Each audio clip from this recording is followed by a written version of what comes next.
Hey, what's up guys? From the thumbnail and the title of the video, you already know the Chaser is getting some upgrades. Not long ago, we installed, or replaced, should I say, we replaced the OEM head unit in the Chaser with a random head unit that we got from a wrecked vehicle. And it's not bad, it's not bad. But I got an email last week from a company called ATO Toto.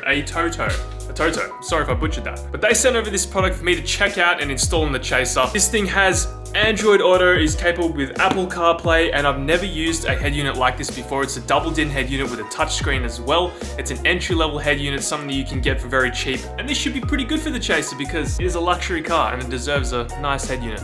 Man, this thing looks so different being so high off the ground and having these Lenzo wheels on there, but honestly, not too bad, not too bad. First thing we're gonna do is unbox the head unit. Here's a quick look at the packaging, have a sus. It's got a picture of the head unit on the front right there. Some of the features that this thing has, I believe, or some of the little icons and all that. I personally have never used an Android Auto / CarPlay head unit before, so this is gonna be the first time I ever have experience with one of these head units. So it's gonna be pretty good for you guys because you'll also get to learn along the journey of me sort of figuring out how to use this thing and work this thing for the very first time. But I've heard really good things from other mates and also I'm keen. First thing we're gonna do is unbox this thing. So here we go, this is the unboxing of this Toto head unit. Has the model up here, it's the SA102. Not really too sure on what I'm expecting. Here we go. Ooh, first thing, got some cables of course, all the ISO cables that I've talked about before in other videos, but pretty much this is gonna mean that it's gonna be very easy to hook up a bunch of cables. Sweet! A little screen thingo so I can have some flush fitment on my double DIN head unit. Nice. Instructions, probably will need them. Even has some screen protectors as well. That's awesome. That's really handy because it's gonna protect your head unit. Oh yes. Foam. Damn, nicely packaged too. Just gotta watch my turbo. Oh my God. That is nice. So a bit off topic, but have a look at this. I was just upstairs waiting to start doing this video and PJ leaves a bottle of Gatorade because he was in the area just outside in front of the MR2. Thank you so much, PJ. He also left some KFC popcorn chicken for me as well. So of course, before we get started, we're gonna remove the old head unit. And in order to do that, I have to take apart all the trim and all that. Pretty simple. You can see where the head unit's gonna go. Of course, it's gonna fit this double DIN space, hence the double DIN. Currently, I have a single DIN. As you can see, it takes up half of the actual space itself. And the screen will cover both of these spaces and look pretty cool. It's a shame because we just installed this, but I'll put that to good use and put that in another car. And these head units that you buy nowadays aren't suited for, just some specific cars. You can put them in most other cars. They're universal fit because most old cars have this sort of double DIN setup, or pretty sure some of the new cars have that double DIN sort of setup as well. Right, so first thing I'm gonna do is start removing things. Shift knob is coming off. I know we just did a video on this, but just gonna yeet this up. There we go. It's pretty standard to remove all these trims on 90s Jap cars. You just sort of, we might need to get a pry tool, but you sort of just like pull at things and everything sort of comes off. Oh yeah, look at that. There you go. There you go. Always got to make sure that you remove all these wires at the back as well.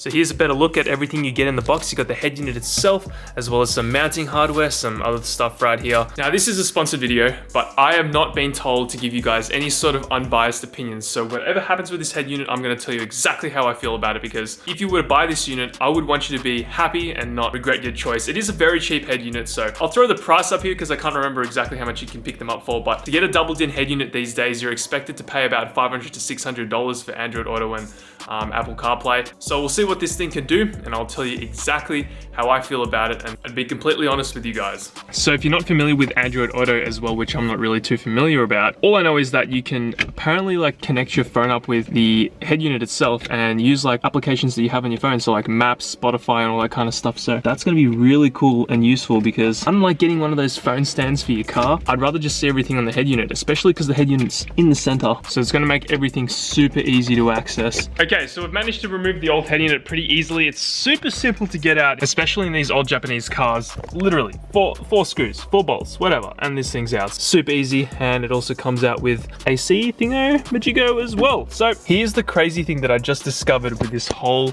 head unit stuff. It comes with ISO cables. How crazy is that? So you get 2 different ISO cables in the box. So you got a ISO connector A, and you also have ISO connector B. Now, when you just look at them as is, doesn't really look like there's much of a difference, but when you unravel this ISO connector A, it actually has instructions listed on here. So how to read this, and apparently in most cases ISO cable number A should be the one that you should use. If things don't work properly, then you should try ISO connector B. I think it's something to do with what it says on here. It says something to do with the power wire being reversed with the AC ignition wire. So the crazy thing in all this is because it comes with ISO cables, I already have ISO cables installed on my car. So instead of actually having to hack up the loom and, you know, do your own wiring, you don't have to do any of that. So I've already installed my own ISO cable when I did my own head unit. It's a Toyota ISO cable, which you can buy from like Repco, Autobahn, or any of your local auto parts stores. So I've literally just plugged it on. I'll show how it goes on again. So this is not something that comes with a kit. You need to buy this yourself because obviously the kit's made for multiple different cars.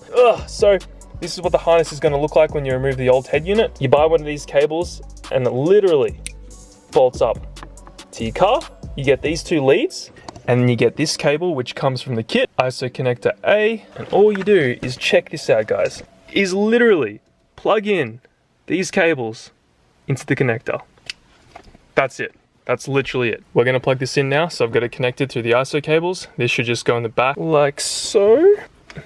Oh, seems like it's in. If I put the key in now, it should turn on. So here we go. Oh!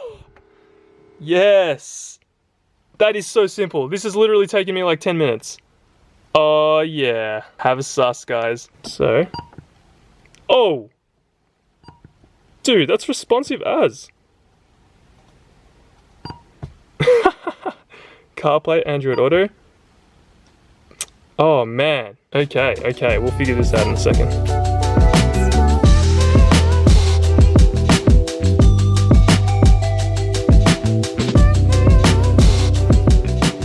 So we're having a couple of fitment issues with this head unit. It's not going into my stock location, whereas it might go in your car properly, but for some reason it's not fitting to this portion at the top properly. Goes in right in the middle there, but it looks like we're gonna actually have to shave the head unit itself, which is kind of sad because I don't want to be shaving the actual car at all. It's just failing right here on the top, this plastic lip right there, whereas you can see like the old head unit is sort of flush with the body. You can see that it doesn't, you know, taper or become bigger here. So you can see that it's sort of, you can see it's flush with the metal. The plastic just sort of glides over, whereas there's like a sort of jump right here before, yeah. So we're gonna have to shave this down, which is kind of sad, but it's the only way at this point we're gonna get this head unit in. But just remember, you might not have to do this on your own car.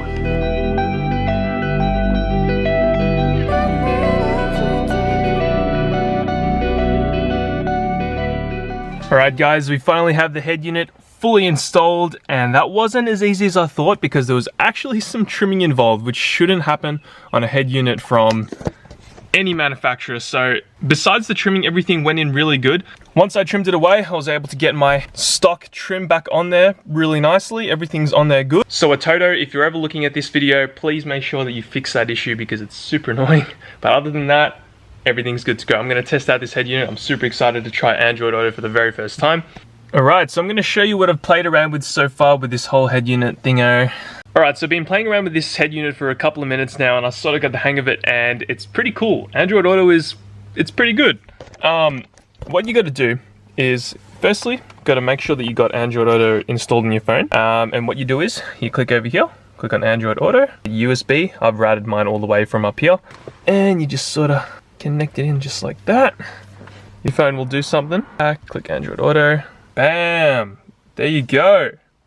So I haven't got my maps turned on right now, obviously, because you'd be able to see exactly where I live. So just gonna go out of here and have a look at this. So it is not really laggy at all. I thought it was gonna be really bad, but looks like everything's pretty good. We got Spotify here. Click on that. We can, you know, play some music recently played. I can't really play anything because you get non-copyrighted. I don't know if it's gonna be copyrighted or anything, but pretty sick. Got volume controls here.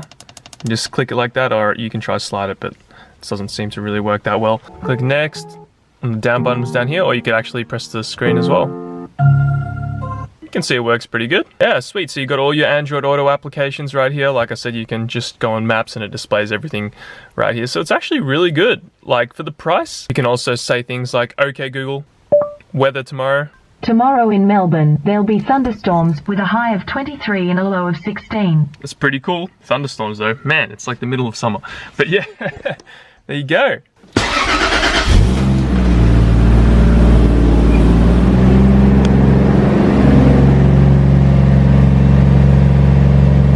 This exhaust is super tame on cold start and just idling, it's super quiet, and that's mainly because it's got those two big mufflers. It's dead quiet right now. This is the view that I have when I'm driving. I got a massive screen now. I can have a look at everything. Android Auto, click on that, play with my music and all that, which I've got playing right now. Pause it. If I want to, go to the maps. This thing is mad. Obviously, I've got this turned off, like I said before, but we've also got a whole bunch of like different volume controls as well. If you come over here and you click setup and you go to audio, you can customize all the different frequencies and stuff like that. So you can muck around with all the settings and try to get that perfect balance between everything. You even have different settings around here as well. I'm just gonna turn the music off here, but you have different settings for bass, middle, treble, which is awesome. It is pretty detailed, like you can do a lot of things on this. And you've obviously got radio, set your favorite stations. There you go.